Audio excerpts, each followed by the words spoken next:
There's a global momentum around the active mobility issues. Can we agree upon that? Yes, we can. What's driving that what's driving that momentum?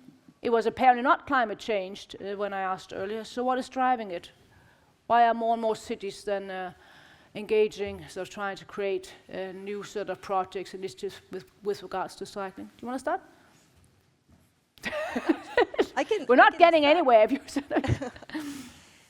Cities are very important, right? They are growing, they are engines of innovation, of development, but they are also very concerning, right? We have 70% of the emissions happening in cities. And our cities are only going to grow more. Mm-hmm. So I think it's at the center of our thinking right now, because of climate change, but also because we need economic development, we need equity. So cities are at the center, and at the core of that is transport. Mm. Transport is really the conductor that helps people to go to a job, to access service, but also can behave as a barrier for that. So climate, the speed with regards to transportation was the core two arguments that I can tease out of what you just said. Yes? Yeah, and I think, the reality is people are starting to demand more choices in their cities, right? In the post-COVID world in particular, people can often choose to live and work in almost any city in the world, right? Mm. And so I think, as Jeanette showed us earlier today, courageous leaders are realizing that they need to carry that courage to actually implement change on the ground. And they're realizing, investing in and focusing on cycling as an authentic choice for people to move about makes sense, right? Our streets are our largest network of public space that we have in our cities, as we've seen, and that space is finite. So as more people are moving to our cities, we have to make, as people who are making decisions around how that space is used, we need to make better and smarter and more efficient use of that real estate, right? When you think of how we think about private real estate, and we value every single centimetre, and yet our public space, we're quite happy to kind of somehow dish that over to our least efficient mode of movement, right? It just doesn't make sense. So I think smart leaders are realising that. I think people are demanding it, and slowly but surely we're seeing more and more financing support that. But it ultimately just makes sense, and I think that's why we are kind of slowly seeing this uptake. So to create livable cities is also very much part of this, to make sure that we have lots of people moving to Copenhagen, just to give you one example, because then yes, Christa would be happy. Yeah, exactly. Or other cities, yeah, sure. But now we're focusing upon this gentleman from Texas who would like to move to Copenhagen. What? Momentum. Thank you. So I would absolutely agree with what my colleagues have said about kind of climate reasons, health reasons, equity reasons, that cities are, putting in more and more cycling infrastructure. It is what people are asking for. We're seeing increasing evidence that car dependency does not make for happier people or for happier cities. Car dependency is making us unhealthy. It is making our cities more congested. It's making our cities more polluted. And there is increasing recognition that unless we move away from this, we cannot improve our cities, and we cannot make them better, more livable spaces. It's also nice to see how this is becoming more normalized. So, a decade ago, we talked about New York's bike share scheme. Yeah. We looked at the bike share scheme in Paris and Copenhagen, other places. At some point, we were counting kind of the rise of bike share schemes in cities around the world. And at some point, we stopped counting it because it just became normalized. And that is a great thing to see. It is not an outlier now for a city to have a bike share scheme. It is what we expect of a good, livable city to have. And you have worked on these issues although you are very, very young, but one can still say that you work on these issues for a very long time. Right? So, if you want to share with the audience, what's the sort of core problem that really challenge you around this issue? What are you really thinking about? Not necessarily at night, but when you have sort of your strategy seminars and you get everybody in the room to figure out this is what we have to do in a different way. It's fascinating. I love to be in this room with all people that think alike, yeah? But for one of us, there are 10,000 that say absolutely not. How can you put bikes? We need cars. This doesn't make any sense. How are we gonna carve out this space? So enjoy this time here because, outside is really rough. So what worries me is precisely that we have, a big industry shouting at us, get a car, and in the developing world is get a motorbike, right? That's what we heard from Bogota, yeah. Yeah, and so that is very problematic because it just pushes the rest of the system in that direction. And in the developing world, it doesn't make any sense. We have a mode share, so how people move around the cities, that I call it a treasure, yeah? We still walk, use mass transportation and bike, regardless of the conditions. All what we need in the developing world is more investments that are probably sparked by people that have done this, by private sector that is really willing and interested to take a bet, and then we just need the cities and the countries to prioritize. Right now, it's not happening, and we see more and more investments coming for car dependency. So we are locking in cities in the developing world where people really don't have the resources to get a car, where there is a study, not even in the developing world, in the United States, where you see poor people getting into a terrible debt because they get a vehicle. And then they are car rich, but cash poor. And that can take them even to incarceration, right? And it's very well documented.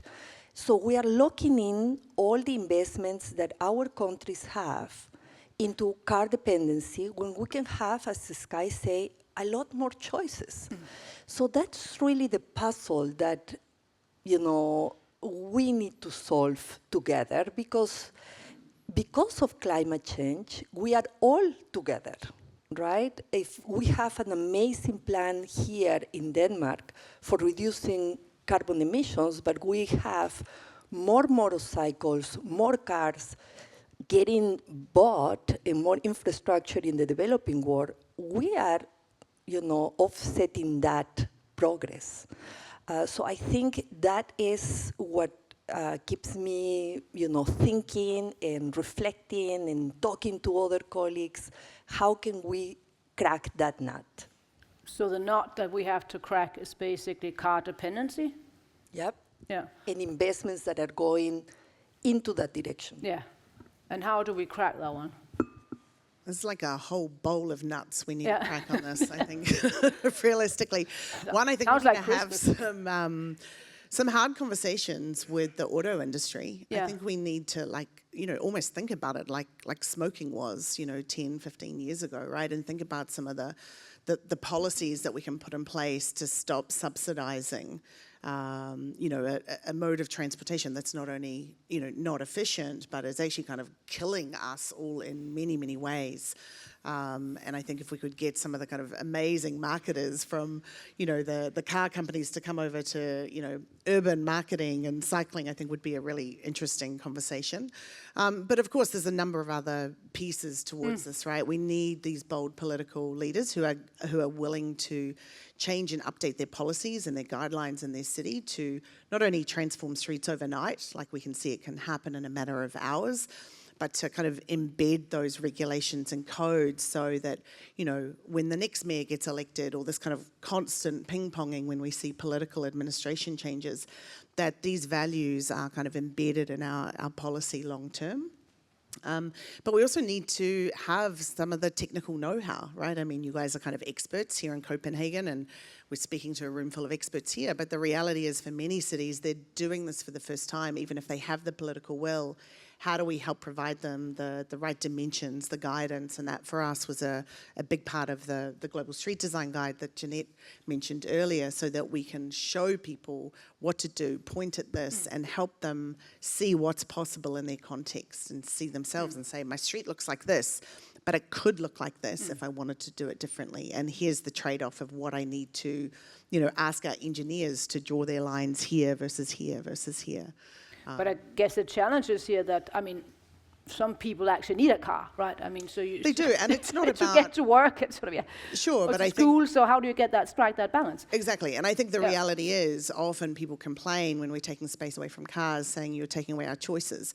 But the reality is the bulk of how most of our cities are built around the world are not offering authentic choices. The only choice to move around is the private automobile in many cases. And that, as Claudia mentioned, is putting people into debt. It's, they're having, it's huge burdens on them health-wise and financially. And when we actually kind of turn that on its head and rethink that real estate of the street, we are looking at giving people authentic choices. So for the people who need to drive, sure, there are still options to drive when needed. But for the shorter trips, the people don't need to drive, right? If we create safe streets that parents feel comfortable sending their children to walk and cycle to school, we could, whip a huge number of our trips off the streets almost overnight, right? Not that many parents want to sit in a car and sit in congestion, dropping kids off before and after school, and they don't need to if we rethink our streets. Yeah, I guess then some of them would rather have the Bogota model. Which knot do you want to crack here? So I agree with everything my colleagues here have said. But I think, so what we do at C40 is we work with cities around the world on, kind of the urgent action. They need to tackle the climate crisis, and cycling and kind of building cycling infrastructure is a crucial one. But a lot of people that we work with are like all of you in the room. They're kind of allies, they are champions.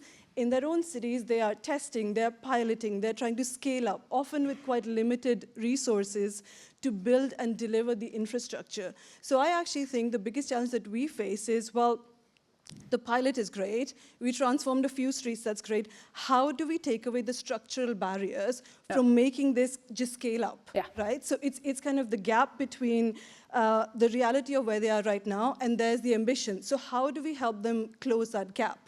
Because the reality is that still it's only 1 or 2% of national transport funding that goes into active mobility.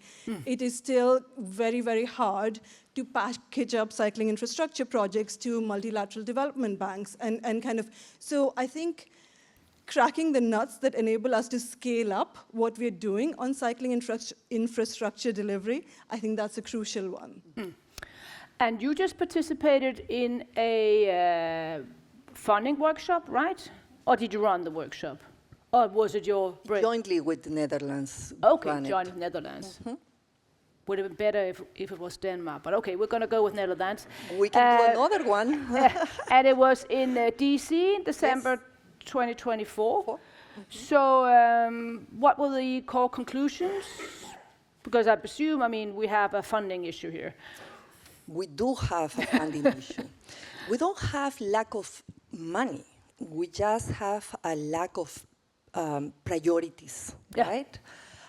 So just to give you an idea of what is going on in the developing world. So as I said, the mode share is amazing. So you can see anything from 50 to 80% of people that use mass transportation, they walk and cycle in really bad conditions, not necessarily out of choice. We have losses of 2% of GDP because of fatalities, because people walk and cycle, because they are really vulnerable, and the few cars that are there kill them. Yeah? We have terrible problems with emissions, as we said. 60% of emissions in cities are due to transport. Air quality is terrible. Physical activity is reducing because parents are not allowing kids to go to the streets to walk or cycle. And we see investments going more and more into car-centric infrastructure. So when I said in the developing world there is no lack of money, I'm telling you, in the middle of the pandemic, the city of Nairobi invested $120 million supported by the African Development Bank to rebuild a ring road that was already in the middle of the city, in a very dense area. There are now 50 deaths every year. 80% of them are pedestrians. So it's a double whacker, right? You have the worst road in the whole country is now this ring road, and the investment that went to car-centric infrastructure when you have 80% of people that walk and use mass transportation in Nairobi. So what are we doing? Why can we not change this paradigm? So what we did in December is get together the walking and cycling community and the financial community. The walking and cycling community have these big hearts, like you all, right? They are very passionate, they want to get it done. The financial community has like the check and balances, right? Because we are not talking about grant money. We are not saying, hey, Netherlands or Denmark, go and build the whole network of cycle lanes in Addis Abeba or in Lima. What we are saying is, let's leverage together with all the knowledge that you have. Let's go and convince all these decision makers. Don't put $120 million anymore in a ring road. Do something better for everyone. So that is one big piece that we have been discussing with these two groups. In the financial group saying, yeah, this is going to be a loan. So how are we going to repay that loan, right? And it's been absolutely interesting. One of the takeaways has been to develop a white paper that translated in Danish is called Lego set. And the reason is because, and you know, when you go out of this door and you have to talk to someone about investing in walking and cycling, you have to fight, as Janet well says. And what we want is to give all the narrative, all the reasons why this needs funding. So we have three main buckets there. One is climate, and this is a very important solution. I don't have to sell it to you. The second one, and the biggest one that we see in return for investment, is health, right? And the third one is economic development and equity. So we are developing this tool, and it can be used as a Lego set. So if we are talking to private financiers and they are very interested in economic development, we can tell them, hey, this creates jobs, this alleviates congestion, this helps kids grow smarter. If we are talking to decision makers, and the decision makers are very challenged with air quality, we can tell them the story of London, and so on and so forth. So that's what we are trying to do right now, but it's very much aimed at getting these financial gears working and moving into the direction that we needed. So very important, but also productive work, one would have to say. I mean, agreeing upon a white paper, the Lego set.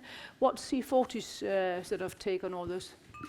So we 100% kind of agree with the need to unlock this kind of big money and this kind of big financing that is flowing into projects. What about the World Bank and so forth? Absolutely. So I agree absolutely with the advocacy towards the World Bank and the other multilateral development banks. That more of the funding has to flow to the right projects. So we are hugely kind of disbenefiting our cities with where the money is flowing right now.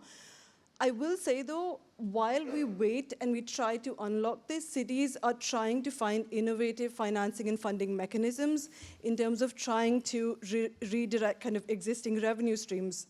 I don't know, cities that are in Fortaleza, for example, they're using revenue from parking to try and pay for cycling infrastructure, or putting a percentage charge on ride hailing and directing that towards cycling infrastructure, bundling up the cycling infrastructure financing a city needs with their bus rapid transit project financing, right? So it's part of a very big project, and therefore you can maybe tap into International Development Bank funding. So cities are doing things. They're kind of trying to find workarounds.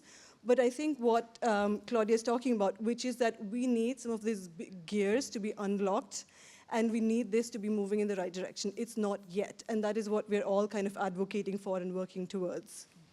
So which bank do you think then is the most promising one? That you Who shall we go after today? Yeah, right. So I mentioned think the World all of Bank them. more or less as a sort of a, not as a joke, but just like this. But is that realistic, or what is realistic to unlock some funds? Yeah, look, I think that's part of the puzzle, right? So Yeah. I know we've got representatives from the World Bank here and some of the converted ones from the bank in the audience who kind of get this and are trying to fight that from within. And we were thrilled, as Jeanette showed, when we had Ajay Banga endorse the GSTG, at least the highest level, in principle of what we're trying to achieve. And then we're working directly with multiple development banks at the moment to not only look at how do we build capacity and help unlock the potential of these projects for the city officials on the ground that are receiving the loans, but also for the bank staff so that they know what to ask for or invite in the proposals that are coming in. So I think the development banks are a huge piece of the puzzle to unlock. But I think, as Gunjan was explaining as well, it's not, we can't put all our eggs in one basket, so to speak, right? Like cities, at moments of time when stars align, we see big national budgets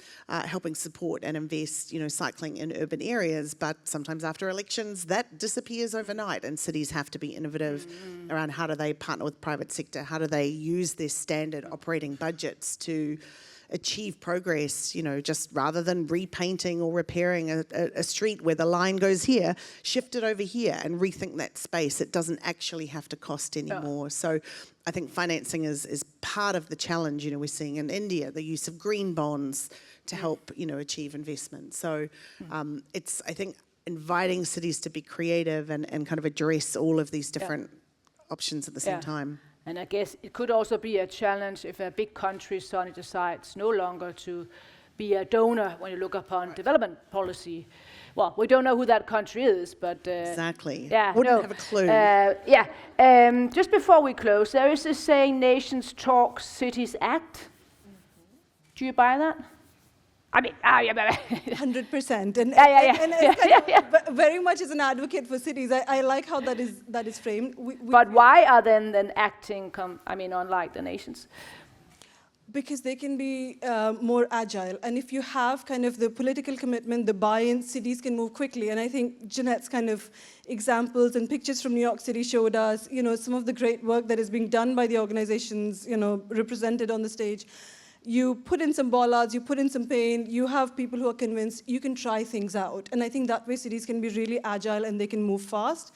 What is then harder is to scale up and to sustain that and to make sure that kind of moves across the city. So I think cities are doing an incredible amount. What is needed from my perspective is recognition that cycling infrastructure is not just a nice to have. It is part of the essential infrastructure for our cities. And I think we need that to be normalized and to be built into structures and processes even more.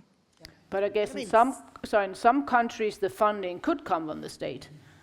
Yeah, absolutely. Yeah. And sometimes it's national. You it's want to have more regional, money, it's I can city. sense But I that, think cities are where you live and breathe these changes. On a daily basis. That's when you see the kids on the cycle facility, not at your desk sitting in, it's important at national government, at regional government, to have that understanding and have the policies and have the investment. But, where the rubber hits the road, so to speak, where we see the impact of these investments in the daily lives and literally the faces of joy, right, that we talked about earlier, of kids cycling to school and families being together on the street. I mean, that's at cities. That's at the scale of the city street that we see and feel that. And so I think that's the added impetus for city officials and a lot of folks here, the advocates, to keep fighting this good fight. Yeah, I guess it also depends upon the size of the country, right? I mean, sometimes, I presume still that you need money from the state. I mean, that's going to be important. It's also going to be important for cities to develop sort of sometimes strategies. You need also have the support from the state. So isn't there a lot of lobbyism going on? There must be also for the funds between the cities and the states or the regions or whatever it is. Absolutely. We need the the nations, right, to really put the money to prioritize, to create incentives, because the cities are autonomous, and if they make a good choice, they should be awarded resources for their citizens. So this is not a small work. We need nations, we need cities, we need the multilateral development banks, hopefully, to earmark a percentage, maybe a small for now, 3-5%, that goes into this type of infrastructure. And you know, the colleagues that work at the multilateral development banks, oftentimes we hear there is no demand. It's been very different with the World Bank, particularly in a project with Felipe Targa. He's been a changer, a game changer within the World Bank, because what he has said to a city like Lima that asked the World Bank, hey, we are congested, we need you to come and make the cars go faster. And what he responded is, sorry, we are no longer doing that business. We now need to move everybody in the city in an equally way. So he is working on putting more bike lanes, on creating traffic signals that respond to everyone. So it's a very different way, but it's like, you know, very unique. We need to expand this thinking. And when we talk to nations, to explain to them, there are more options. It's not only the car. You can do it in I can see a lorry down here, but yeah. Yeah, you can do it in a different way, Yeah. right? And the private sector, where is the private sector? If we know that these investments, the cost of return is 1 to 19, who wouldn't like to invest for that? And why are not private investors like behind all of us, lining up and saying, I want to give you the money, right? It's because the structures are not yet there. So we really need to get everyone to do this work, this effort. A lot of our silos exist. Final remark, yeah? Yeah, no, I was just going to say, at national We move to level, kids, yeah? we're in these silos, right? Yeah. So we're essentially, we put our transport budget, Yeah. you know, separate from our health budget, separate to our environment Yeah, budget. right. But as we're talking about here, it's not about the bicycle, it's about the outcomes that the bicycle unlocks, right? And if we actually think strategically as nations, as cities, and we think maybe in a more complex, but then more comprehensive manner around what we're paying and what our return on investment and what we're saving down the track from the health of our citizens and healthcare costs and environmental costs down the track, then I think we'll also start to try and see some Good point. better Yep. investment Yeah. in the future and the future generations. And obviously here in Europe, it is always interesting what the European Union does. So that's also a way how you can have incentives. To develop various, embark upon various projects. You can get finance, but you can also have a system where we actually then learn from each other and sort of give sort of clear directions that every country should have a bicycle strategy and so forth. So these are, at least in Europe, also important sort of incentives and important role that the European Union plays. Let's give our panel a big hand of applause.